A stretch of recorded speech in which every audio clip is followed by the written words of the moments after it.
Welcome to Samba Samba. Enjoy the video. You'll begin by ensuring YouTube can write to your gallery. Open the app, tap your profile, go to Settings and enable Save to Device. Grant photos or storage permission when prompted, because without that you can't export shorts to your local gallery. Once done, record or select the short you plan to save.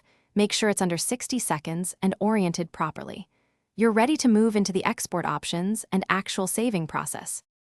Now you'll export the short into your gallery. Open the short, tap the three-dot menu, and choose Save Video or Download. Confirm quality if asked. If the direct save option isn't present, often due to copyright or creator settings, use Share, then save to files or perform a controlled screen recording.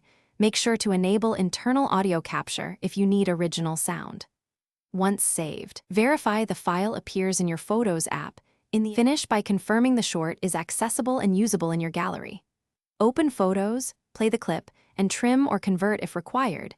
Use built-in editing for simple crops or a small converter for format changes. Make sure orientation and audio are correct before sharing elsewhere. If saving failed, double-check app permissions, free up storage, and update YouTube.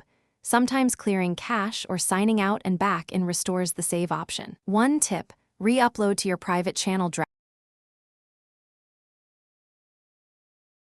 Thanks for watching. Consider subscribing if we helped you.